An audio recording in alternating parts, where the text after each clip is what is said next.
Welcome to another edition of Two Up Front, presented by Sports Radio America. I'm Baxter Colburn. This is Simon Provan. And Simon, we are broadcasting live from Miller Park.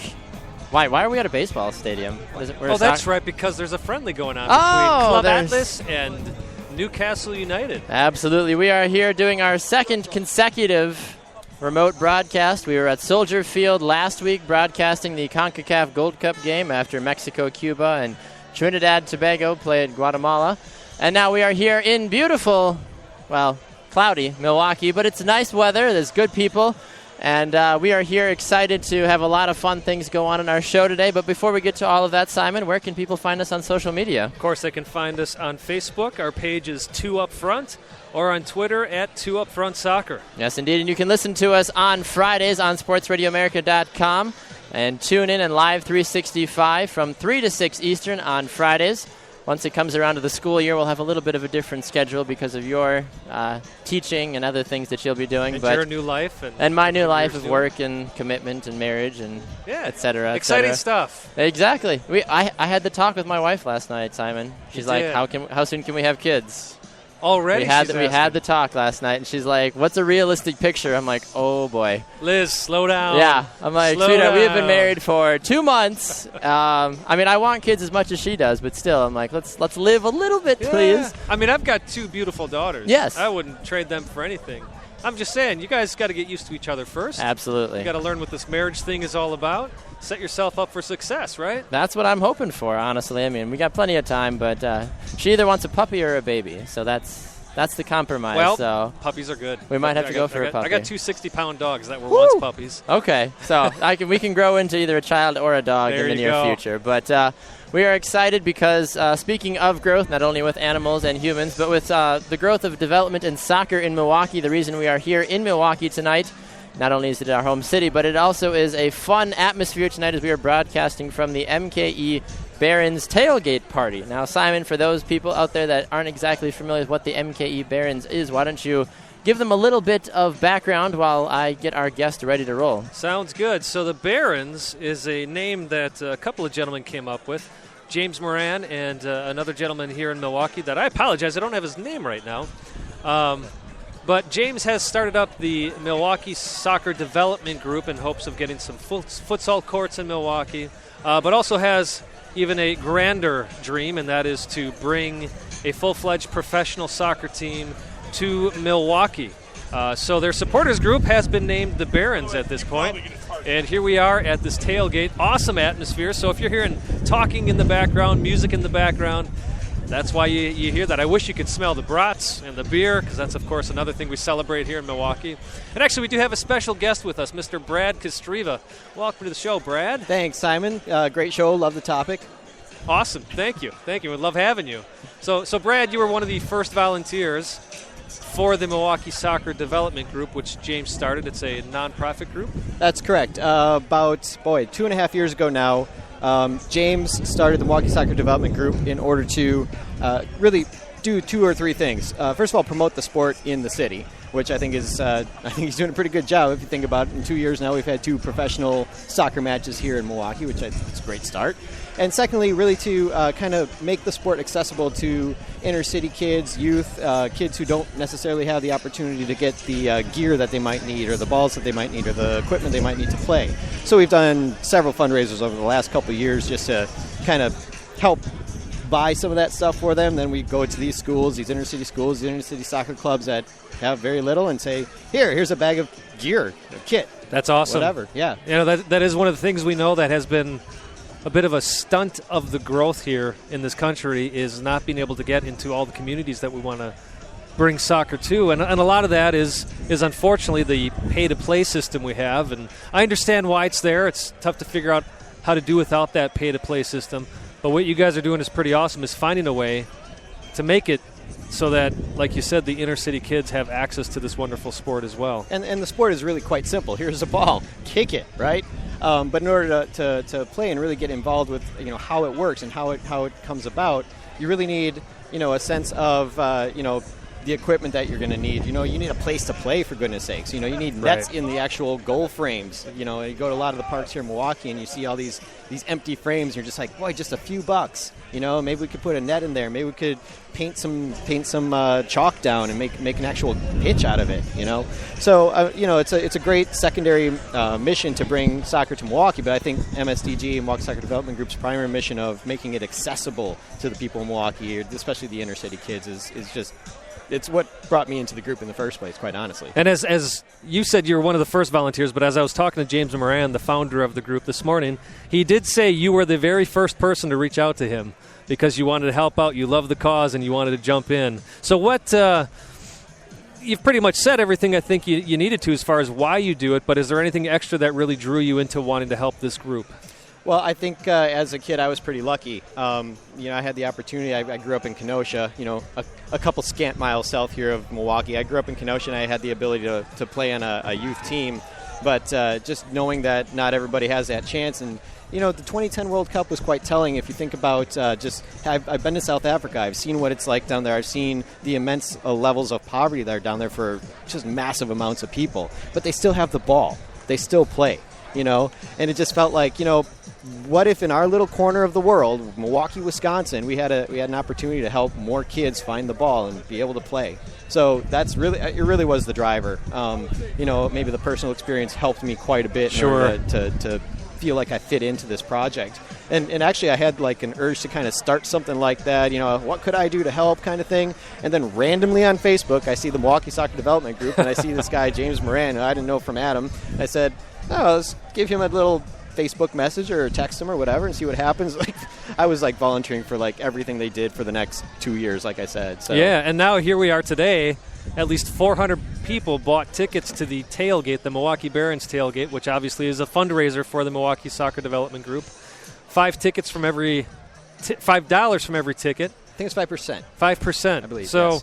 So what you're looking at is a lot of money being raised today for this awesome nonprofit in the city, and of course Milwaukee's not alone in this. I'm sure you go to Detroit, even Minneapolis. You go down to Austin or Dallas or out in New York, you're going to run into the same problems. I couldn't agree with you more. I think every city has its own, special needs, its own special challenges when it comes to this kind of thing. I think in Milwaukee, the Milwaukee Soccer Development Group has just been kind of lucky to find a niche where they can actually fit in and help in that regard.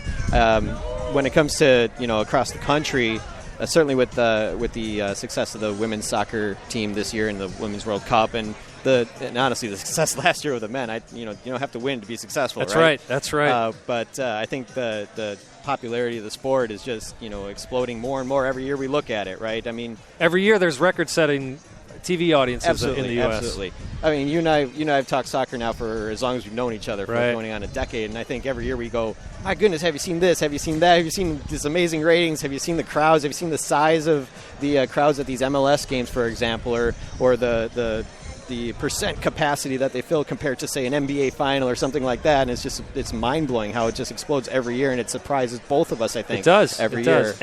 Does. And yet we're still trying to reach into that inner city to find those kids, those athletes who may have been great soccer players. They may turn to basketball or football, and we want to, not that we dislike those other sports, but we know there's jewels that we just haven't been able to dig up yet. Absolutely. So what you're doing is awesome. So thanks for the work that you're doing in Milwaukee. Thanks for the work you're doing with MSDG. Real quick question for you. Okay. How do you feel about Sterling and this whole Liverpool debacle? Oh, debacle is probably the nicest way you could put it. I'm sure that, if this wasn't a PG-rated show, I could come up with better words. Sterling out to Man City, and then, of course, one of my favorites, Bastian Schweinsteiger, heading out to Man U. It's just really tearing at my heart here. I can't explain enough. And, of course, you're a Liverpool fan. I'm an Everton fan, and we have our digs that way. We still get along somehow. We do. All right, Brad. Well, thanks for coming on. Thanks for jumping in here. Appreciate Love having you on, and maybe we can do this again sometime. Sounds great. Thank you. Awesome. Thanks, Brad. So there you go, Brad Kostreva from the Milwaukee Soccer Development Group, one of its many volunteers, one of the first volunteers of the group. So thanks again, Brad. Hey, Baxter, you're back. Oh, hey, what's up? I was just standing off to the side having a good time, taking in the sights and sounds as we are here at the MKE Barons tailgate party before the Club Atlas versus Newcastle international club friendly at Miller Park here in beautiful Milwaukee, Wisconsin. The music is playing. One Direction is blasting in the background. Not that that's a very big pump-up song, but it's interesting. I when I went in to get my media credentials before doing the broadcast, I had a chance to walk by, went underneath and under the stadium and everything, and I was walking out the exit, and I was all of 5 feet from the field. And it looks beautiful. Nice. They've done a fantastic job with it. I mean, obviously it is a little bit smaller, so that will be a complaint, I'm sure, from true soccer snobs, as it were. Like, oh, the pitch wasn't long enough, it wasn't whatever. But hey, enough. you know what? It's soccer at its highest level in Milwaukee, Wisconsin, absolutely. Which we don't get very often. No, we absolutely do not. So this is awesome. Happened last year with. Oh boy, who was it that played last year? I believe it was Club America last year and Swansea. Was it? I don't know if it was Club America or not, but I know it was Swansea and Chivas, wasn't it? Yes, and Chivas Guadalajara. That's who it was. Yes. Boy, I just had a brain fart there. Uh-oh. It happens. What I was going to say? Well, you know what? Since I can't think of anything, we'll move on to what we're going to talk about next. It's our 50-50 segment. It's our 50-50 segment. We're talking MLS All-Star. Does the game itself need to be abolished? Does it need to be different than what it used to be, what it is? So we're going to take up our positions here as we do on every 50-50 segment. We each get 45 seconds. You know, it's like 45 minutes per half, so we each take a half. Of course, we can't do minutes. That would be way too long. Nobody's got time for that, Simon. Come on. So we talked about this in Chicago, Simon. We had this talk. Come on. That's right. I mean, I could talk for 45 minutes on I know this you topic. could. I'm absolutely confident in your abilities. You're an actor, for gosh sakes. You guys can talk for days. All right, so who wants to go first? You went first last time, All so right. I guess I will go first this time. All right, I'm interested to hear what you have to say. We have, by the way, folks, we have not talked about what we're going to say beforehand. Clarify one more time for the listening audience what the question is, so that way they know what we're debating. So shall we have the MLS All-Star game? Should we or should we not have the MLS All-Star game? Okay, right. Sounds good. I am ready to roll. Are you ready to roll? I am. In 3, 2, 1, whistle. All right. I absolutely believe we should have the MLS All-Star game for several reasons. The first one is that it drives attention to the league. Yes, I understand that when you have people like Don Garber who offer in his commissioner picks that might be questionable, you still have the opportunity to take the league's quote-unquote best players, put them on a national stage, have a national viewing audience, and bring in an international team from England or France or Germany or wherever they come from to play against a U.S. team, as it were. It allows fans to be able to fully take in the international soccer experience by watching some of their favorite stars, but also watching their favorite MLS stars. It helps the continued growth of it, and we've seen some fantastic games. And the MLS has actually won a few games. Remember that game when they beat Chelsea? Woo! A lot of fun stuff. Don't get rid of the MLS All-Star game. It's a great, great addition to the league. Tweet! All right, so Baxter, you're saying yes, we should keep the All-Star game. Absolutely. I'm not going to come out and say no. You okay? But I'll do a little. But you're not going to say yes either. Kind of. Kind of. Okay. Yes. Ready? You'll find out. Okay. So do I think we need to keep the MLS All-Star game? Yes, I absolutely do. But here's a few things. I think, first of all, Don Garber, when he's making his picks, they need to be players that have actually played an MLS regular season game. Oh. Now, here's what I would be for. If they could somehow work it out with perhaps Liga MX and do a All-Stars versus All-Stars, MLS All-Stars versus Liga MX All-Stars. You know, I've watched the league since the beginning, so I saw the days when it was East versus West. It became a joke, and it wasn't worth watching anymore. A 7-4 soccer game, just not as much fun. But if we're talking about bringing in foreign teams like we have been, that's cool, but I think it's kind of lost its luster.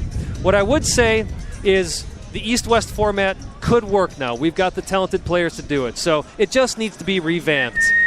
I agree. No, I agree. I did like the East-West games back when I was a little bit younger. That was obviously towards the end of the days when I was starting to follow MLS, and then they were starting to move away from the East-West at the same accord as well. But the concept is good. I do like the East-West, especially like you said, the talent is there for it to happen now. MLS All-Stars taking on Tottenham Hotspurs this year.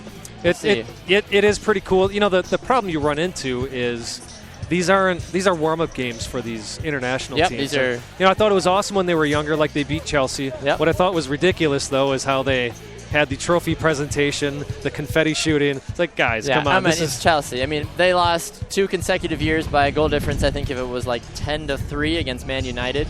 Right. That was just ridiculous. That's when Chicharito made his grand entrance down in Dallas and just embarrassed the All-Stars. You know, I'm surprised Dos Santos and Chicharito are actually not on the MLS All-Star team. I thought they were going to get a pick. Maybe Peter Check should come play too. All right, we're going to go to a break. When we come back, we've got a lot more to talk about. We will dive into the All-Star a little bit and also talk about the Gold Cup and then offer our new power rankings with some new altercations and rule changes for ourselves as well. So we're just like FIFA. We are. Changing it up. We are. I was bought out, Simon. I'm sorry. I was bought out. So we are going to talk about that and so much more. This is 2 Up Front, presented by Sports Radio America.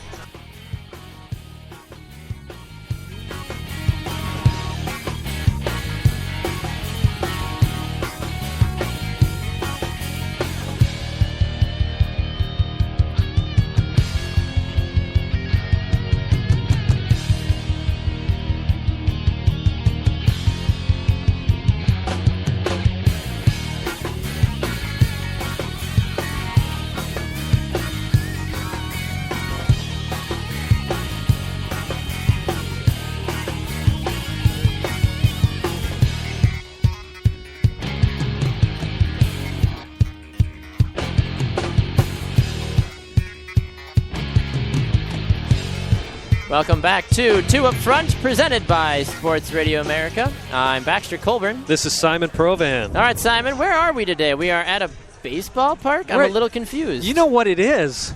We finally get to feel what it is to be an NYCFC fan. Oh! We're watching soccer at Miller Park today. That is a wonderful thing. I mean, and I actually am curious to watch a game in a baseball stadium. We've had our good friend Sonia Kondrotenko of Holler Magazine. Yes. She's gone to many NYCFC games and talks about the atmosphere being very unique and one of a kind. So this is the first experience for me, at least, to see a soccer game in a baseball stadium. I don't know for you. There used to be a stadium here called Milwaukee County Stadium. Yes. Yep. Right. I saw, after the 1990 World Cup, I saw the U.S. take on East Germany in an international friendly. Gosh. And here's a curious thing about that. Okay. That actually did not count in the record books because they used goals that were square posts. Really? They need to be round posts. Okay. Yeah. So, Interesting. but East Germany, man. How about that? Wow. And Jimmy Banks, the only guy from Milwaukee, is sorry, 1 second. A stray fan running by. Yes. That's always the fun part about it. I love it. It's like they see somebody on the radio, they're like, oh, can we talk? Can we talk? It's like, no. Right. Do you have the headset on? No. No, you don't. We're doing a show here, folks. We're trying to do a show. We're not just talking with headphones on because we want to drain out the rest of the sound. Okay, I'm going to redeem myself from my earlier hiccup, though. Okay, I remember please. what I was saying. Oh, so good. Jimmy Banks, the lone lone Milwaukee representative on the U.S. team. Unless you take Bob Gansler, who was the coach at the time. True, yes. From Milwaukee as well.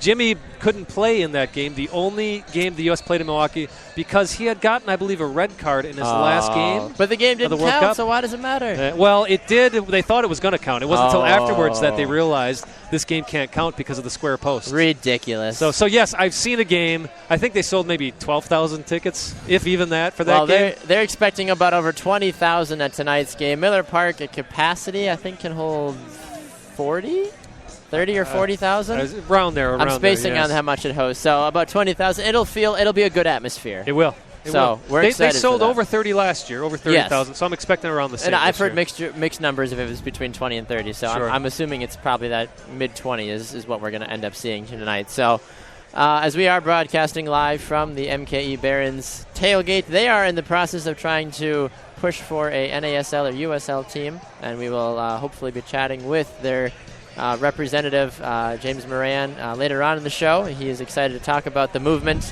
and we will definitely be talking more about that as well. What I would like to talk about, though, right now, yes, we're talking 50-50, some MLS All-Star stuff. I'd like to actually go back to that. Okay, that's fine.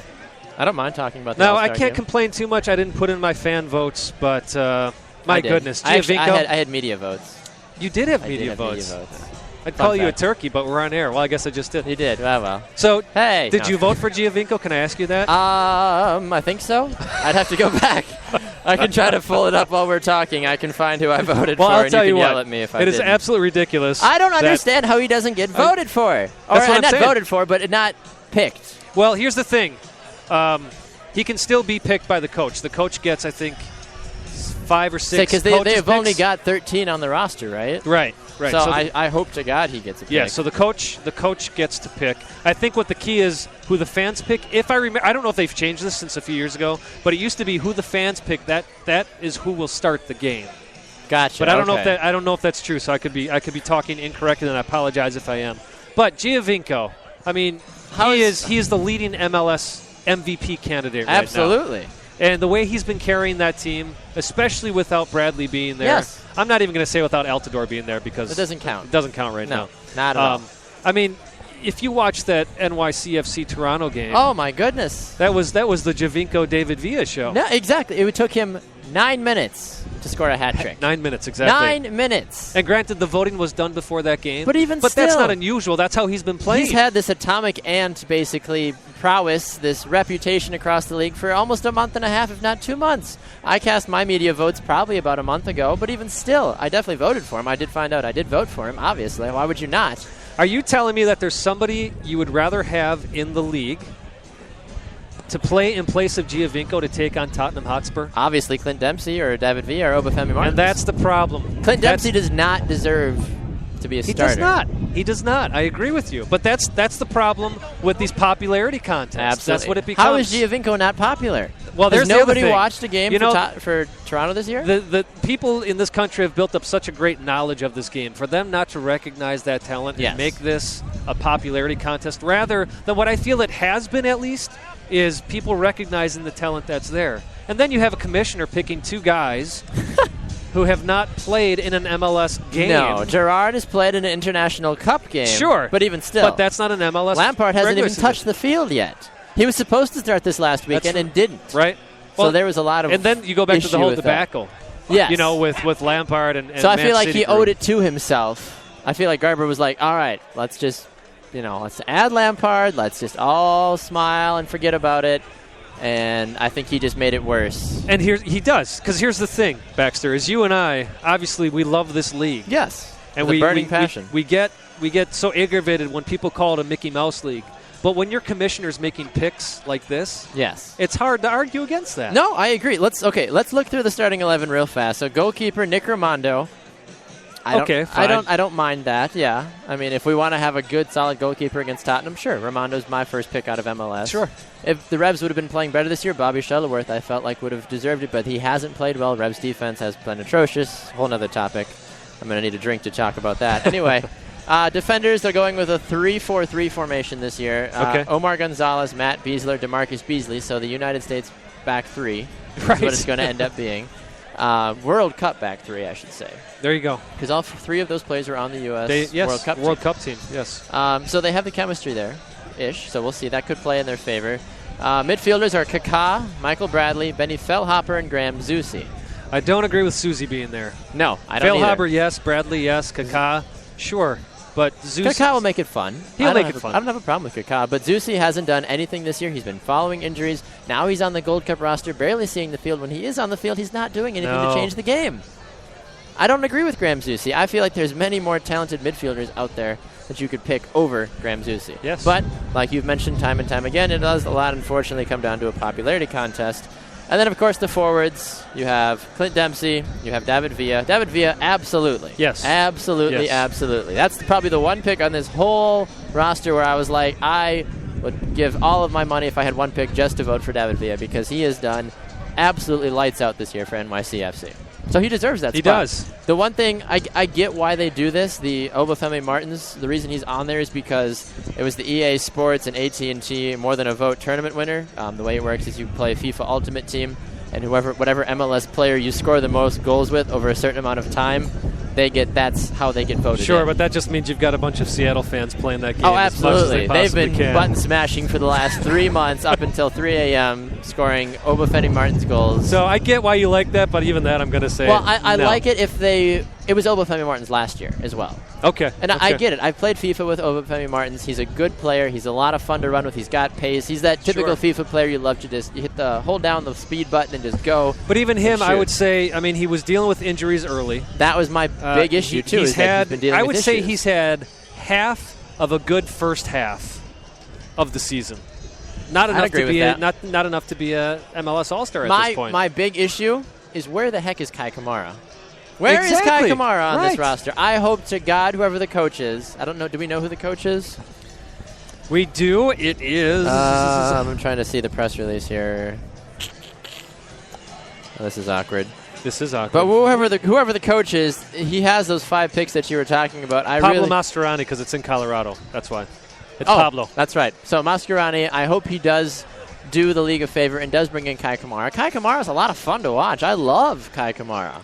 And he's been lighting up the scoreboard as well. Absolutely. He's averaging, probably about 1.5 goals a game because he's had so many 2-goal performances this year. The man is playing some of the best soccer he's ever played in Major League Soccer, and he's a household name. He's fun to watch. Fans know who he is, and he can score goals in bunches. Even with Giovinco's hat trick, Kamara still leads the league with 12 goals. Yeah. What does that say about Kamara? That means he's been consistent throughout the season. Exactly. Consistently good. I will be surprised or not surprised if Ethan Finley doesn't make it. He's the league leader in assists. Sure. 10 assists on the year for him. Giovinco, 98 shots. The man has been a shooting machine, obviously. I don't know if he'll make it or not. And I will say, I know we're talking about Rimando. I can't argue against. I shouldn't say I can't argue against it. I can, but I feel like Rimando's more of in there because of the work he's done throughout his career. He's a household name in Major League Soccer when it comes to an all-star game, but also just a solid goalkeeper as well. But if there's one player from Seattle that could be there that I wouldn't argue against, it's Stefan Frei, the goalkeeper. I would agree with that. He's had they haven't been doing great, but he's been good back there. He's also had not that great of a defense to help him out. Chad Marshall can only do so much, and it's really kind of hurt the Sounders as a whole, I feel like, with not having a completely healthy defense. Brad Evans being out at the Brad Gold Evans Cup, has gone to Gold Cup, yeah. Now, I hope that at least Kai Kamara, out of the Kai Kamara-Ethan Finley pair, go through. Wouldn't be shocked at all if Wondolowski somehow makes it on the roster. Oh, I hope not. I hope Donovan gets a call-up. That'd be nice. Well, he's coaching the homegrown. He is. Game, so he'll be at All-Star Week. Yeah. So we'll see. We'll see what happens with that. So, speaking of selections. Yes. What Gold are you Cup. speaking of? Gold Cup. Gold Cup. Yes. A interesting result for the United States men's national team last night as they go 1-1 against Panama, of all teams. Yeah, Panama's been a bit of a thorn in the U.S.'s side for quite a while, actually. Agreed. Panama took them to the shootout in a previous Gold Cup in the final, which the U.S. ended up winning. We've seen them, given them a run for their money in the qualifications for the World Cup. Of course, the U.S. pulled that one out as well. Yes. But last night, let's just say it, the U.S. looked atrocious in that first half. They looked pretty bad, especially even in their first game of the year of the tournament as well, when they took on Honduras. That was one of the most wretched games I've ever seen the U.S. ever play. Yeah, they won. They won off of set pieces. If you can't score goals on the run of play, come on. I've got a small issue with that. I understand that it is a bit of an American thing to score goals off of set plays. We're really good at set pieces. Right. But no, it's against these teams, again, you go out there. I don't care if it's their B-plus team. You beat Germany. You beat the Netherlands. Absolutely. Then you come back home. This is what I don't get, Baxter, and I've said that? it several times on the show. Yes. Klinsmann talks about this big game about being proactive. Yep. And we see it in the friendlies. But then they come home and they play this defensive shell game and play the counterattack. You don't play the counterattack against Haiti. You don't play the counterattack against I don't understand Honduras. why we aren't winning these games 6-0, 7-0 like Mexico did to Cuba the other night. And then we see Haiti. But then we see Mexico tie Guatemala. Which completely blows my 0-0. mind. And then Haiti wins 1-0 against Panama. Right. I don't even know. Haiti goes through. I don't even know. It's great, though. It is great to see I'm happy one of these for smaller Haiti. teams make it through. Kind of like TNT. I'm a closet TNT fan, I feel like now. I've really started to appreciate Trinidad and Tobago. I've liked Trinidad. Yeah, I've liked them for quite a few years, actually. I'm pretty sure I used to play with them on FIFA 98 way back in the day when it was like little 8-bit players running around. Well, and it's just a fun culture as well. Absolutely. You know what I mean? What's not to like?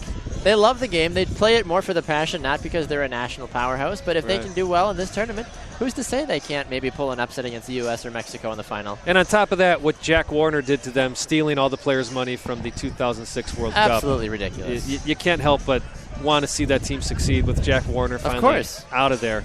But back to the U.S., Morales, I'm glad to see that Klinsmann finally took him off the roster. Yes, 3 new players coming in, 3 players going out. I wish Alvarado, though, was one of those players that was out. You have not liked Arturo Alvarado. He's gotten burned badly on 2 goals in this tournament. Yes. Badly. It's a good thing this isn't the World Cup. Timmy Chandler, he needs to be gone. He's a very good German-American player. Come on, Simon. How do you not know that Timmy Chandler is one of the best players on the team? Now, I will give credit to Klinsmann, though, for sending Altidore home. Please, thank you. Altidore has not been doing anything. And you know what? I'm okay with DeMarcus Beasley being called back up. I think it's cool that Beasley retired, and then he said, you know what, if you need me, though, I'll play. Here. Why not? And yes, people will say he's old, he's out of it, but you know what? He was so effective in the World Cup. Absolutely. I was very apprehensive about that. When I saw that Beasley made the roster, I'm like, oh my gosh, he's this old guy that's going to get just blown out of the water every time an attacker comes his way, and he held his own. He did a very, very good job. And then you have the super sub, Alan Gordon. Alan Gordon. I'm excited about the Alan Gordon. You know, he's one of those players that I think, why? But then again, he's proven me wrong so many times. Absolutely. If he comes on anytime after the 70th minute, I almost want to bet that he will score at least one goal. Right, off of a corner. Off of a corner, because that's what he's so good at doing.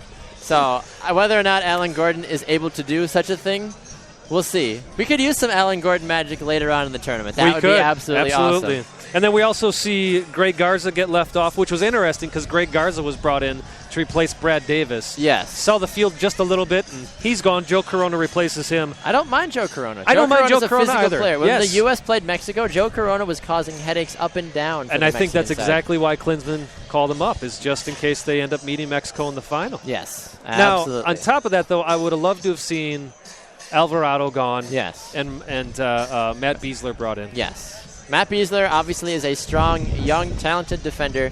He does have that added portion where he can throw the ball. He can have a throw-in, a very, very long throw-in.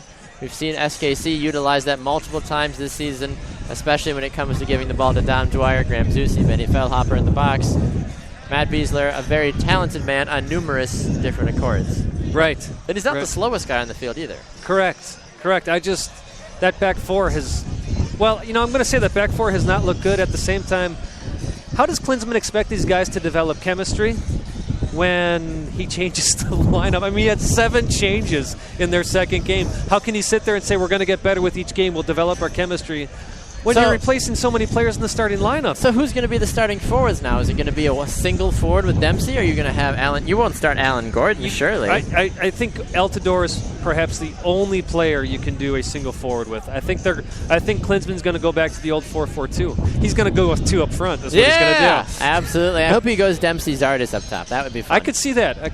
I absolutely love Jassy Zardes, but of course I've mentioned that numerous times on the show. I might have to get a Zardes. He was a bit shaky at times last night, but he's still young. He's still developing. Yes. Nope, I absolutely agree. All right, well, we are going to skip off to another break. Still more to get to, as we are broadcasting live from Miller Park in Milwaukee, Wisconsin at the MKE Barons tailgate party. They're having a good time. The music is playing. They're dancing to Footloose. And I've got a new scarf.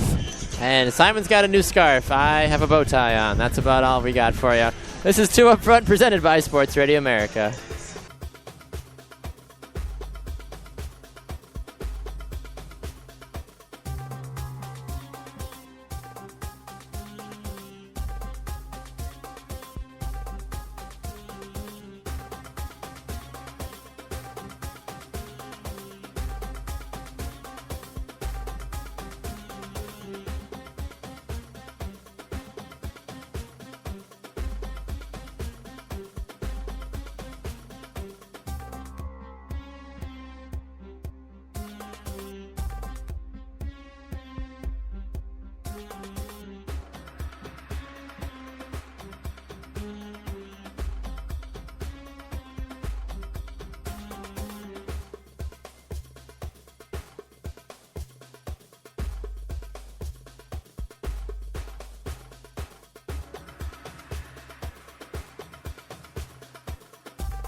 Welcome back to another edition of 2 Up Front, presented by Sports Radio America. I'm Baxter Colburn. And this is Simon Provan. Simon, we are broadcasting live from beautiful Miller Park in a cloudy summer day here in July.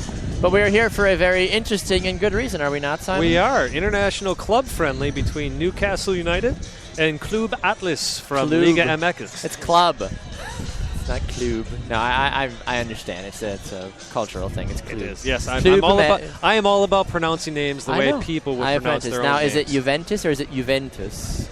That's a great question. Barcelona. You got the right. That's true. That's true. Barcelona. Now you're taking me to task. Absolutely. That's what you're meant to. That's what you live for. I get it. I know. I understand. Well, it's because I had a lot of foreign exchange students coming to my house when I was younger between Italy and Spain. So I would say, oh, yeah, I like, Real Madrid. It's Real Madrid. I'm like, okay, so sorry.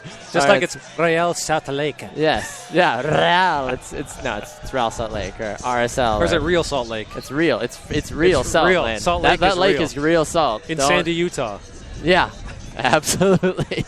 All right, we're getting out of hand here. What's going on? I don't know. But I want to just take in this atmosphere for a minute here, Simon, before we jump into more parts of our show. There's fans here. There's soccer balls being kicked around the parking lot. There's fans having a good time. They're buying MKE Barons apparel. For those of you that don't know, the MKE Barons are looking to seek enough backing to bring a professional soccer team to the Milwaukee area. Yeah, at the USL or NASL level. Absolutely. But they're also about reaching out to the inner city, as our guest Brad Kostreva was telling us about. Yes, they're a very big part of the community. And who's to say that maybe this could not be a partner team of Chicago Fire? Very true. A lot of the MLS teams that we've seen recently have Seattle Sounders 2, Portland Timbers 2, FC Montreal. There's a lot of these second, partner teams. Who's to say the team in Milwaukee couldn't do that? Philadelphia actually just announced today, too, that they will have a USL team starting. Interesting. I feel like 2016. The USL is becoming that official second division. Well, you'd have to say unofficial, because the official second division. Now, here's the thing. I don't think just because of relationships that they can be bumped up to Division 2. Because if you think about, like, the German system, a lot of their reserve teams, they're actually fourth division. And they legally cannot climb any higher than the third division. Oh, that's so annoying. even if the Bayern Munich, purpose, I get it. Right. They don't want to have two Bayern Munichs in the Bundesliga. Why not? Bayern Munich un and Bayern Munich du, or dos, or two, or whatever it is. Whatever the Germans say it for number 2. Un? No, it's French. I don't know. Eins, zwei. Bayern Munich zwei, or drei, or whatever it is. Something like. But you know what's cool about this is a lot of this party is. Newcastle United fans, but I've seen a Crystal Palace jersey. I'm looking at an Inter Milan jersey. I've seen a Southampton jersey today. Really? Morelia from Liga MX. Let's see. I'm wearing my Portland Timbers. There's a Hotspurs jersey I've got a Milwaukee Wave jersey. You've got a Milwaukee Wave jersey on. USA a Liverpool jacket. Scarf. I see USA jacket. A lot of Milwaukee Barons. Oh, there's obviously. an LA Galaxy shirt. Hey, represent. All Way to right. be. Milwaukee Brewers, he's lost. So the point of all this is how cool is it to see... Almost got hit by a soccer ball. Wow. Sorry about the stoppage there. We're both just like, had to save have the some gear, save the gear. time here at Miller Park. But anyways, we see all these soccer fans coming together. It's awesome to see the growth of this game in the city. People appreciating what the Premier League is, what Liga MX is, and hopefully that will someday lead to, like we said, a USL, an NASL, or perhaps even an MLS team. If you think about Philadelphia, going back to them, interesting. They started with a supporters group called Sons of Ben. Yes. It wasn't any owner. It was that there were these 2,000 fans that got together, named themselves the Sons of Ben. Rightfully and they just went and cheered on teams. Yeah. An owner saw that, or not an owner, but a supporter, businessman a backer, saw that and said, "Hey, we need to have our own MLS team here in Philadelphia." And I feel like Milwaukee would be a good spot to host a Major League Soccer team, or at least a USL or NASL team, simply because of the camaraderie. Soccer continues to grow a lot of all of the different areas in the area. So in order to talk about soccer on a growth level in the area, who better to talk about the MKE Barons than the man himself? So I will pass the headset on to James Moran. All right. So we have James Moran here from the Milwaukee Soccer Development Group. James, welcome to the show. Hello, Simon. How you doing? Good. So we've been hoping to have you on here for a while. Finally got you on, and what a great day to do it. 400 supporters here. Yeah. Milwaukee Barons tailgate party here in Milwaukee at Miller Park. So I'm just going to throw it to you. Give us a little background on Milwaukee Soccer Development Group and all the goals that you're trying to achieve. Sure. Well, Milwaukee Soccer Development Group I started in 2012. And it's a non-profit. We're trying to help the community, especially the youth of the community, and provide opportunities to play soccer, whether it's providing equipment, we might get them balls or boots or whatever it might be. holding tournaments. If it's something that the kids can't afford, we'll make it free for them. So it's just a good time, and we've been doing pretty well in the community and getting the name out there. And what's happened is that's kind of transitioned over to the Milwaukee Barons. There was a couple of events I held last year where we were basically we did a march for the Milwaukee Cup, and from that march, we've now moved to holding one here at Miller Park. We did a symposium last year at City Hall, discussing professional soccer. We had Peter Wilt, Keith Tozer, Nick Kovac, a local alderman. It was really just kind of talking about how we could do that in Milwaukee. And we're kind of progressing from there now where, hey, we're at Miller Park. That movement's kind of got an identity now, with the Milwaukee Barons. And we still got MSDG, Milwaukee Soccer Development Group's not going anywhere, but we got something we can focus on, and that's more geared towards the professional soccer. So that's what the Barons are doing now. It's to try and get that movement really from the community where we can get a USL team here or an NASL team. So what was the impetus? Did you just wake up one day and say, you know what? We need to reach out to the inner city. We need a professional team here. What was? We've both been around where we've seen Milwaukee Rampage here for a number of years, and then they folded. We saw the indoor team, Milwaukee Wave, have an outdoor team for a couple of seasons, and they did away with the outdoor team. We will have another team here on a lower level, the Milwaukee Torrents. Mm-hmm. But what was your impetus? What made you to one day decide, hey, I need to start this Milwaukee Soccer Development Group? If you could fill us in on that. 1 second here. We got another errant fan running. This is part of the process of having an outdoor broadcast.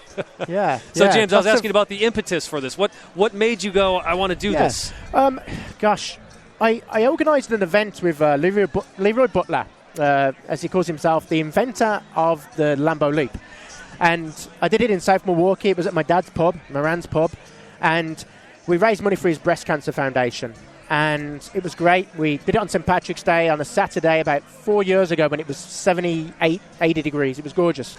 And I had a really good time. We helped raise about $5,000. He had a great time. The people there had a great time meeting Leroy Butler. He was signing, he was autographing everything that they brought to him. And the way I felt after that, I was like, wow, this is pretty awesome. We helped his breast cancer foundation. People loved the event. So what could I do? And then I had a trip to Germany, and I came back feeling very inspired. And from that, really, I spoke to a friend about what could we do, and it's to help the community. And then in my mind, it's got to be about soccer. It's got to have my interest level, non-stop. I've just got to be on this thing 100%, and soccer's that thing. So that's really where it came from. The first event we held in May 2013. We raised enough money to purchase 100 soccer balls that we distributed to various schools in the Milwaukee public school system. And it was really just, the Highbury pub in Bayview versus the Three Lions pub in Shorewood.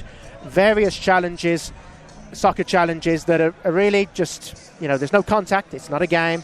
We're talking about kicking the ball into a garbage can, hitting the crossbar, who can juggle the longest, just kind of goofy off-the-wall things. And it took off. And then we had about 50 people the first year, and we just had the third one about a month ago, and we had maybe 120 people, and then, volunteers and spectators. About 160 people came down to watch it, and it was just a great event. It was really, really fun. So it's just kind of grown from that, and now it's developing into more than just holding events, and that's the next step for Milwaukee Soccer Development Group. We've held the events, we've handed out the equipment, and now kids are coming to us saying, well, can you help us get on a team? Can you help us find a place to play? And these kids are in the city. These are in areas that, they're underserved communities. And there's just not enough soccer facilities, places to play. There's not too many fields. So it's kind of, pushing us into a different direction with more programming and some larger projects to try and help provide those places to play for kids. Sure, so it's been this logical progression from, like as you said, getting these kids the equipment, and now they're saying, hey, where can I play? And you're looking to help start something to provide them a place to play here in Milwaukee. Yeah, and when he said that, the little kid said to me, he goes, oh, this is a great shirt, I love it. Have you got a team I can play on? Do you know where I can go play? And I was like, why did you just ask me that? I don't have an answer for that. So, I always, these ideas come from collaboration. They come from talking to people like yourself, people from the Milwaukee area, people that have grown up playing soccer.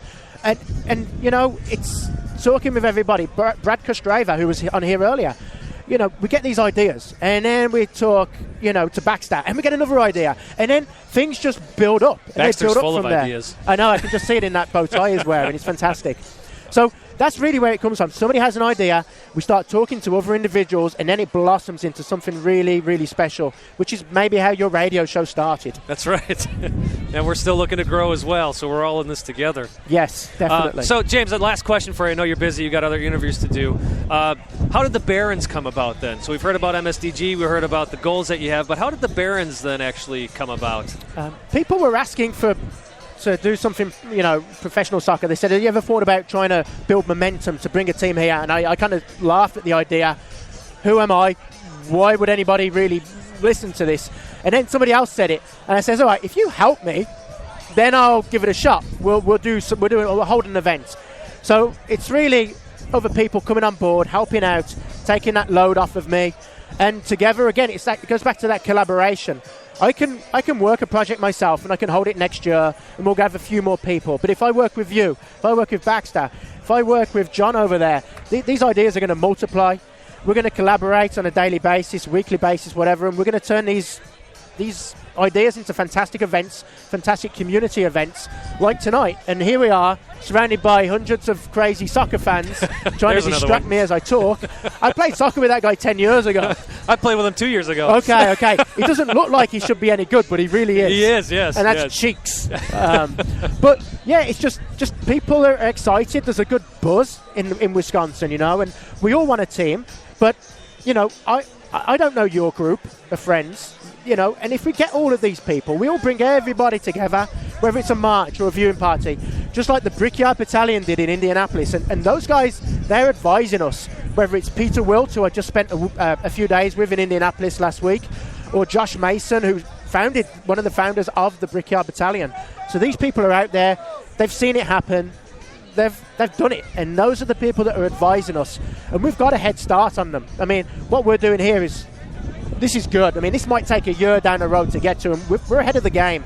So we want to, you know, build upon that momentum, keep it growing, and just keep spreading the word. Awesome, James. Well, I want to thank you for being on too up front. Thanks for taking your time to be with us. I know, like I said, you're busy, you got other interviews to do. But, man, I want to wish you the best of luck with everything. Let's stay in contact. If you help me. Absolutely. Baxter, thank you. Thanks, James. Seriously, I mean, it's this. People will listen to this. I will share this So that was tomorrow on my social media. That was James Moran, founder of Milwaukee Soccer Development Group. Baxter, why don't you take it away for a little bit? Not a problem. Well, it was absolutely just fantastic to be able to hear the camaraderie and the excitement that is the development of soccer in Milwaukee. Now, it obviously, like James was saying, it takes talking to your friends. It takes talking to your family. It takes talking to that guy sitting at the end of the bar as you're getting a drink at a local pub. If you love the game of soccer, if you love what goes into developing and bringing a soccer team to the Milwaukee, Wisconsin area, follow the MKE Barons, do what they do, take the social media pledge, go on their website, mkebarons.com, take the pledge to become a season ticket holder. It doesn't cost any money. It's just a pledge saying that, yes, I will do it if it's becoming available, and really help continue the growth of soccer here in the Milwaukee area. So it was absolutely enlightening, Simon, to be able to hear everything that James says. I've heard of the man, the myth, the legend that is James Moran, and finally being able to talk to him and hear it straight from the horse's mouth, as it were, what he is all intending to do with bringing soccer to Milwaukee. It warms my heart, and I'm excited, and I'm looking forward to seeing what he's able to do with the Milwaukee Barons. You know, it's amazing, Baxter, all the special guests that we've had on just for our hometown spotlight. You know, it's amazing, again, the growth in this city, and hopefully it continues to grow. And I don't know what to say. It's always exciting. It's always exciting to have more guests on that are actually doing something about the game here. Absolutely. Not just talking about it like we do, but they're actually doing something at the grassroots level to try to get this game. Well, we're doing something in our own way. We're promoting We soccer across the nation from Milwaukee, Wisconsin, and promoting our show at the same time. So big thank you to James and Moran. We are going to go to another break. When we come back, Simon and I are going to put on the gloves and duke it out as we release our new power rankings and talk about the week that was and the week that is to come in Major League Soccer. This is Two Up Front, presented by Sports Radio America.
Welcome back to another edition of Two Up Front, presented by Sports Radio America. We are broadcasting live from Milwaukee, Wisconsin, on the grounds of Miller Park, home of the Milwaukee Brewers.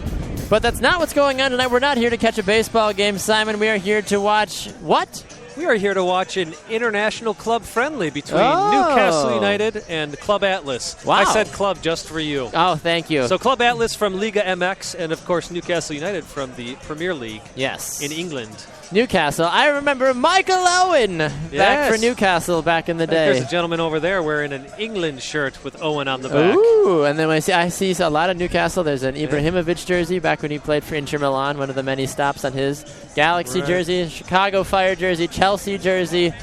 The jerseys are out tonight, as it were. They are out. Chicharito for Mexico. You wouldn't see this in England, though, I'll tell you that. Absolutely not. Absolutely not. That's one great thing about Milwaukee. It looks like we've got a bit of a chant going on to our right over here. The thought is that the Milwaukee Barons, the supporters group for bringing professional soccer to Milwaukee, they will be doing their march to the stadium within the next half hour.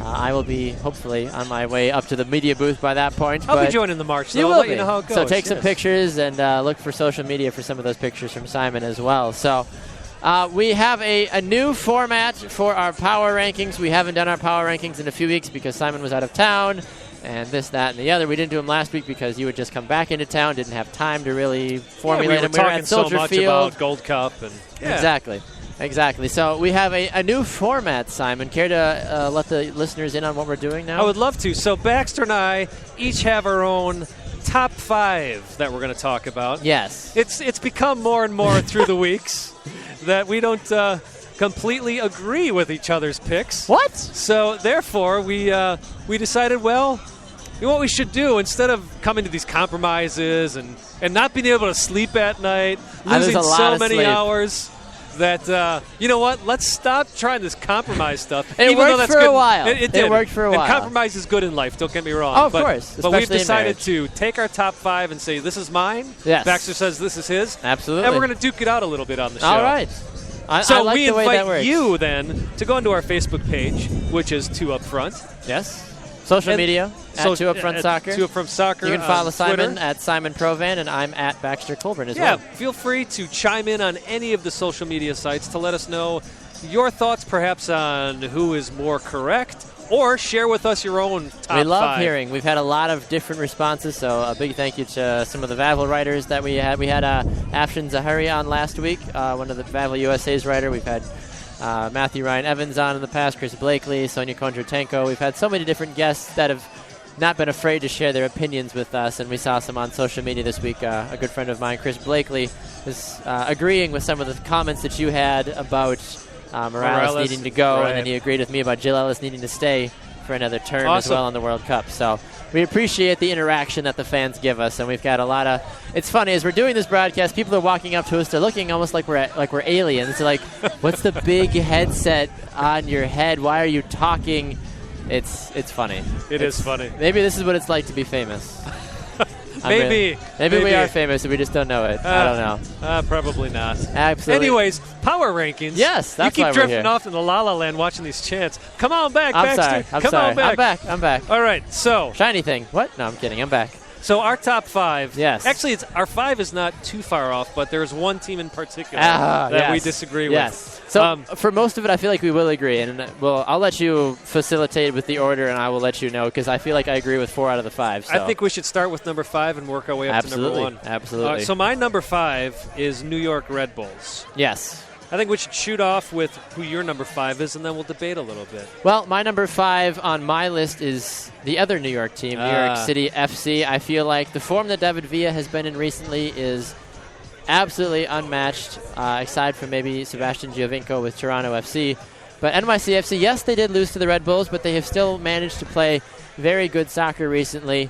Villa is definitely driving their offense, and they have had some big wins against some very talented clubs as well. But I do like your Red Bulls pick as well. It's not that I'm against the Red Bulls.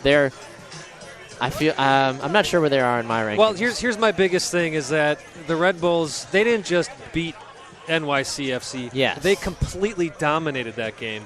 They had a rough patch there of 4 losses in a row, yes. but they've won 3 of their last 4. Yes, it was against New England Revolution, 4-1. Remember when that counted for something? They did have a loss against Columbus. They had that win against New York City FC. They also beat Real Salt Lake 1-0. Now, Baxter, one of the things I'm going to take issue with here is when we were talking today, and this is the part I told you I'd say for the show, is you said you can't have the Red Bulls that high because they haven't played anybody of worth. Well, if we look back at NYCFC, who have they beaten? Montreal twice. Yes. Right? They beat a depleted Toronto team 2-0 a couple of weeks ago. Yep. But then they only drew with the Toronto team after being up 2-0. They did, yes. Whereas the Red Bulls, again, they also beat the Philadelphia Union 2-1 as well, who, in your mind, are doing better things. Yes, but when they beat the Union were terrible. So therefore, everybody's always terrible when my teams play them. I get it. Well, just look at the record, my friend. Of course. No, I agree. Anyways, we've got the New York teams at number 5. Yes, in one way, shape, or I believe in another. the red. You believe in the blue. Manchester City Light baby the blue. Empire State Blue. There you go. As it were. Who's you got at number 4, Simon? Number 4, I have Portland Timbers. I have my Portland Timbers. Don't agree with that. And the reason for number 4 is they could be a little higher. Of course, we've talked about this. Yes. It's like having my own kid playing the game. Okay. I need to see more from them, and I don't want to overdo it. Okay. So they've had 2 recent losses. Yes, they've won 6 of their last 8, but they've had 2 recent losses, and the last one was to a Philadelphia Union team with a score of 3-0. Yes. They've looked great. I actually had Philly down at number 6. Okay. But I think Portland, they're not one of those top 3 teams yet. Who do you have at number 4? My number 4 team is FC Dallas. Okay. FC Dallas, they have been doing very good soccer, but not enough to warrant a top 3 spot. Yes, FC Dallas has won 3 in a row recently, as I'm sure you'll probably touch on because I know that they are higher up in your rankings, and I will touch on Portland in a little bit as well because they are higher up in my rankings as well. Why don't we let's just talk about them? Yeah. Go ahead and let's talk about, for me, FCD, right? So we have a difference of opinion of what these power rankings mean. Yes. For me, they are who's hot and who's not. Yes. And FC Dallas. Mine are a filter of both. Right. You're both being the whole season, but also I usually judge off the last 5 to 6 games as well. Right. And going off of that, you can say they're lower level teams, but again, FC Dallas is on a 4-game unbeaten streak. Yes. The only team in the league on a 3-game win streak. Their last loss came June 13th, a month ago. I would say that FC Dallas, their last loss was June 13th, like you said, against 3-0 to the Seattle Sounders.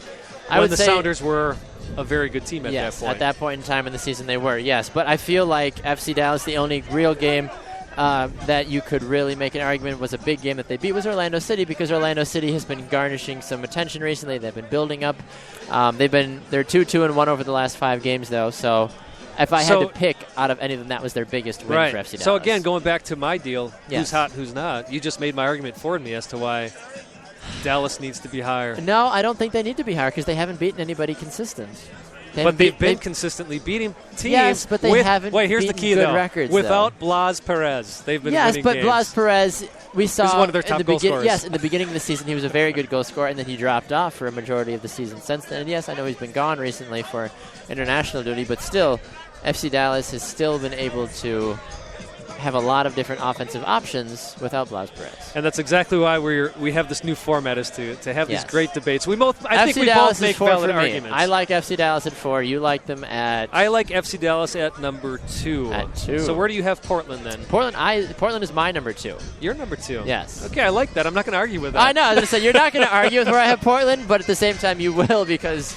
You like you said, they're like one of your... Portland has won 6 out of their last 8 games. Yes, they have.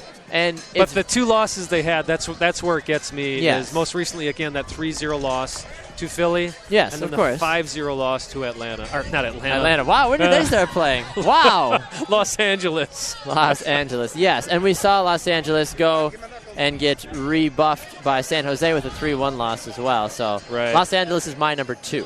Los Angeles is your number 2? Since we're talking about the Galaxy, they're number 2 in my power ranking. Yeah, thinking about this, I actually really want to put FCD at number 1 just to smite me? No, actually not, because I think they're deserving of it with their record. But I do have LA as my number 1. This goes back to, I will say something that you have said, is the whole body. I will say LA has all the parts. LA has scored 15 goals in the last 4 games. Yeah, I mean, they're on fire. 15! So I do have the Galaxy as my number 1, which kind of actually kills me Does that hurt you a little bit to say that? But I'm happy to say that other Cascadia team is not in my top 5. Vancouver? Or not in your top 5. No, Seattle is nowhere to be found in my top 5. Seattle has completely dropped off recently. So who's your number 3? I've got Sporting KC as my number 3. Well, Portland was my 3. Right. Portland was my 3. My 2 is the Galaxy. And the number 1 is Sporting Kansas City. Okay, so we're not too far off No, there. we're close, but we like you said, we differ a little bit about where we feel certain teams are, their recent run of form, et cetera, et cetera. Yeah, for me, Sporting, they've been doing well. I mean, they've won a lot of games, obviously, this entire season. I thought they had a bit of a drop-off there the past couple of weeks. I mean, even though they had that 1-0 win against Vancouver, for me, it wasn't very convincing. And then their other win that they had recently was against Colorado. Yes, Colorado's been doing better, but they're nothing of note yet. No, Colorado's won 4 games all season long. Yes, they're on a 2-game win streak. Good for them. But the fact that, your 4 wins, you've won 2 out of your 4 wins in the last 2 weeks. Colorado's got a long way to go before they decide to start challenging for anything. In terms of disappointments, I guess, obviously, Toronto.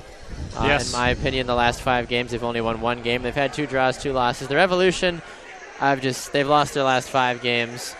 I will say about TFC is, man, what a fighting spirit, though, they had to come back in that absolutely. NYCFC game. Absolutely. And then, obviously, that one team from Cascadia, Seattle, they are 1-4-0 over the last 5 games. Right. Now, to be fair to them, they have quite a depleted roster. They do. But a lot of the teams in MLS right now have a depleted roster. So this is an issue of depth right now. I agree. That's what we're seeing. I agree, and that's something they're going to have to continue to work on. All right, Baxter, so I have LA as number 1, Dallas 2nd, SKC 3, Portland 4th, New York Red Bulls number 5, and you have Sporting KC as your number 1, Portland is number 2. Who do you have as your number 3 again? Number 3 is, Portland is, so it goes SKC, LA, Portland, FC Dallas, and NYCFC. There we go. I was looking at the wrong part of the screen. I tend to do that. It's all good. It's all good. But we are going to look ahead to the upcoming week in Major League Soccer before we go to one more break and then come back with our I Believe segment before we wrap up here live at the MKE Barons tailgate here in Milwaukee, Wisconsin. So first game on the docket, we're not going to deal with the Gold Cup. That's just too confusing to deal with right now. Tuesday night. That's tonight. That is. That's Open It's Cup. Open Cup play, so we won't deal with that. We will talk about the Chicago-Columbus game Columbus is definitely the surefire victor in my book. You know, Chicago surprised a lot of people with their game last week with that 1-0 win, and I'm actually gonna pick Chicago for this one as well. Fair enough. It's at home, and that's one of the reasons I'm taking it. Fair enough. LA Galaxy and the San Jose Earthquakes. San Jose has the Galaxy's number. I don't care. Galaxy could be 100-0. San Jose could be 0-100. I'd still take San Jose. San Jose's got my pick in this game. I love the way you think, Baxter. I can't deny that, and I actually agree with you on a lot of that. But it would be hypocritical of me to put LA as on my number one in the power rankings and not choose them. So I'm going with LA. Fair enough. No, that's respectable. I understand that. Toronto FC and Philly. I feel like Toronto is hungry after their draw with NYCFC. I think Toronto gets the victory this week, and I hope that Josie decides to show up this week also for the team's sake. Yeah, I agree with you. I think that's going to be a Toronto win. Okay. New England and NYCFC. NYCFC has my vote. First time all year I voted against the Revs, but Revs are playing atrocious soccer. David Villa is doing lights out at the top position, and they're starting to get all of their guns in. There's rumors that Lampard might even play this week also. I got one up on you. I'm also picking NYCFC, but Mullins is also going to score this game. Wouldn't surprise me. He did it first time. First touch in the first game he ever played for NYCFC was a goal against. And he kind of had a goal this last weekend, and it was an own goal. But they marked it as own goal, but Mullins the one who took the shot. Still counts, absolutely. Orlando and NY Red Bulls. I got the Red Bulls winning this game. I still am not completely sold on Orlando City this season. Sure, yeah. I'm going to take Orlando. I'm going to take Orlando because it's at home. Yeah, I'll take Orlando on that. Okay, SKC and Montreal. That's an easy pick for me. That's Sporting Kansas City at home. Absolutely for me as well. FC Dallas and DC United, that'll be a fun game to watch, especially with how we value both of those teams. Right. DC United, the leaders in the East. FC Dallas, very, very close to taking that top spot in the West. FC Dallas is my vote on that FC Dallas is my vote, and here's why. DC, yes, they're first in the East, but they're living off of what they did in the beginning of the season. That was kind of how FC Dallas did it in the beginning of the year, and how Vancouver did it for a while also. RSL and Houston. RSL is struggling. Houston is struggling. I'm going with Houston before Are you you? say it. I'm okay, RSL is who I would take in this one. You've been saying all the other teams first, so I didn't, that's fine. didn't want you to think I was cheating. Seattle and Colorado. Colorado, I think they're going to take out a depleted Seattle team. Ooh, this is a tough one. I'm going to take a draw. Oh, of course you are. Portland, Vancouver. Simon, you can take this one first. Cascadia. Big game. I want to see Vancouver. Just kidding. I want to see Portland take this one. I want to see Portland take this one. They're one of the few teams that actually has still a lot of their core, even with all the tournaments going on. Yep, I agree. I think Portland's going to take this one. It's going to be a close game, though. Vancouver is also very hungry for a win after 2 losses in a row. And Sunday, we revisit Columbus and Chicago again. This one's in Columbus. And I'm going to take Columbus on this one as well. Absolutely. All right, we're going to go to one more break. When we come back, we will offer our I Believe segments and wrap things up here from Miller Park as we get ready for the march inside the stadium for Club Atlas against Newcastle and an international club friendly. This is 2 Up Front, presented by Sports Radio America. Don't go anywhere.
Welcome back to another edition of Two Up Front, presented by Sports Radio America. Another errant fan running by, sorry. Simon, yelling at people. You're like a crazy old man. Get out of my yard, another kids. ball. Oh, another ball coming by. There we go. Look at that. Nice little back behind the back. These outdoor field shows pass. are just totally on the fly. I love it. Great. Love it. I love it. All right, Simon. Well, we've had a lot of fun so far. We are broadcasting live from Milwaukee, Wisconsin at beautiful Miller Park as we get ready to watch Club Atlas take on Newcastle and an international friendly live at Miller Park. The MKE Barons tailgate is where we find ourselves this evening. You can check out the MKE Barons on Facebook, on Twitter. You can go to mkebarons.com as well. Take the pledge, become a season ticket holder. You don't have to pay any money right away. It's just a pledge saying, hey, bring his team to Milwaukee. You got my support, and Lord willing, I'm able to financially donate as well when it happens. So I took the pledge this last week. I said, yeah, bring it. Let's do it. I love a soccer team in Milwaukee. Let's do it. I was actually at one of their very first events a couple of years ago. Oh, really? Okay. At the Highbury Pub, which is a soccer bar here in Milwaukee, in which, when it was founded, all the people who went there really went there for Arsenal games, hence the name, the Highbury Pub. Makes sense. Yes. But yeah, it was actually just a viewing event that was at the Highbury Pub, and now we've got 400 people here out at the MKE Barons tailgate party. I love it. Absolutely love it. Remember, you can find us on social media as well, at 2UpFront Soccer on Twitter, at Simon Provant, at Baxter Colburn. You can also find us on Facebook, 2UpFront as well. Anytime you have any questions or thoughts about anything we talk about on the show, please let us know. We love hearing from you. We love seeing how the growth of soccer across the world, across the nation, especially Major League Soccer and U.S. American soccer as a whole, affects you and your thoughts and passions about it also. So had great responses so far from people running up and giving us high fives and handshakes while we're here doing the show. And I want to throw out a special thank you, too, please. for James having us out here today. Absolutely. Because let's be honest, this is helping to spread the Two Up Front brand as well. Exactly. And we believe in what we do. We're passionate about American soccer. We're passionate about Major League Soccer. We're passionate about anything that deals with soccer in America, including international friendlies at baseball stadiums. Absolutely. Why not? It's weird, but it works, right? It's kind of like you and I. We're weird, but it works. That's right. I love it. All right, Simon. Well, it is time for the part of the show called our I Believe segment. And the way the I Believe segment is that Simon and I both offer statements about something that happens in the soccer world. For example, I believe that the U.S. women's national team will win the World Cup. Well, that happened already. So called that well. You called that well. That was beautiful when that happened. I was happy to be proven wrong. Yes, I was very happy to prove you wrong as well. So something of that nature. So, Simon, I'll let you begin. Yes, and this is not to make up for me saying that I thought Germany was going to win the Women's World Cup. Yes. I was also really excited to see England take third, just to get another women's team in there. No, I was very thrilled about that. But while I believe, because they haven't been performing well, I believe that the U.S. is going to win the Gold Cup. They will not have to go into a playoff for the Confederations Cup spot, so they will represent CONCACAF at the Confederations Cup by winning the 2013 and, of course, the 2015 Gold Cups. Interesting. And the reason I say that is I do like, for the most part, who Klinsmann brought in. What actually really encouraged me, though, is the subs that he made last night. Okay. Bringing in Dempsey, bringing in well, I will say I was shocked that Bedoya came off, but then our good friend that we met in Chicago last week had informed me that Bedoya was actually still coming back from injury, so I was okay with Bedoya coming very nice off. of Afshin to do that for you. Yes. Yedlin coming on at half as well. Beautiful I thought those idea. were great subs, and to me it showed that, all right, Klinsmann's not here to fool around. Yes. He understands that this tournament is our Euros. Yes. You know? Absolutely. It is. It is. It's the mini World Cup for North America is basically what it boils down to. So I was very encouraged by seeing what he did there. I was encouraged by him getting rid of Josie. There's obviously other players that I still disagree with, but he's the national team coach. I'm not. Exactly. So I saw a lot of encouragement from the second half last night. I think it's going to carry him through. Fair enough. All right. Well, my I Believe segment will go along very nicely with what we're all doing here, Simon. I do believe that James Moran and the MKE Barons will bring a professional NASL, USL team to Milwaukee within the next 3 years. I think that the backing will definitely happen. I think with the 400 people that are here tonight, plus many more that continue to take the pledge on mkebarons.com, the social media campaigns that James continues to run, our promotion on the show, all kinds of things. They've got a great foundation. They've got great activity in the community. and I believe the MKE Barons' hard work will pay off within the next 3 years. Well, I'd love to see a USL or NASL team here in Milwaukee. Absolutely. I'm still excited about the Milwaukee Tour. Yeah. Kicking off next season. Yeah. But I'd love to see keep growing and growing and growing. Absolutely. You never know with the soccer world what could happen. Brings the best and the weirdest people together, Simon. That's why we do so well together. So, Absolutely. Another exciting edition of Two Up Front presented by Sports Radio America is in the bag. We have just been broadcasting live from Miller Park in Milwaukee, Wisconsin at the MKE Barons tailgate celebration. They're getting ready to do their march to Miller Park. I'm ready to do my march to the media booth. And stay tuned for all kinds of pictures and videos and all kinds of fun stuff. You enjoy your silence up in the press box. I will. While I enjoy the cheering I'll around snap me. for a goal. Be like, yay, a goal. Woo. That's all we want is a great game tonight. That's Exactly. all Let's we see want some to see, a goals. Let's great have game. some fun. I have no pony in this race. No horse in Absolutely. this race. Whatever. I just want to see a great game. Newcastle is my pick. They're your pick? Newcastle 3-2. I do not know enough about Atlas. I don't either. So sure, I'll go with the upset. Atlas is going to win this game 2-1. Okay, fair enough. All right, well, remember you can check us out on social media, on Facebook, Two Up Front, and also on Twitter, at Two Up Front Soccer. Give us a follow, give us a like, give us a tweet, do whatever you feel like doing with us. We really love and appreciate all the support we've gotten. Remember, check us out on Sports Radio America as well on Fridays from 3 to 6 Eastern. And you can also find us on Spreaker.com and iTunes, TuneIn, and Live 365 as well. Real quick, Jamaica won their group. Did they really? Did they beat draw? El Salvador 1-0. They beat El Salvador 1-0. Good for Panama. Jamaica. I think Panama Good for goes them. through. That's interesting. All right, he is Simon Provan. I am Baxter Colburn. With our manager being the one above, we are Two Up Front.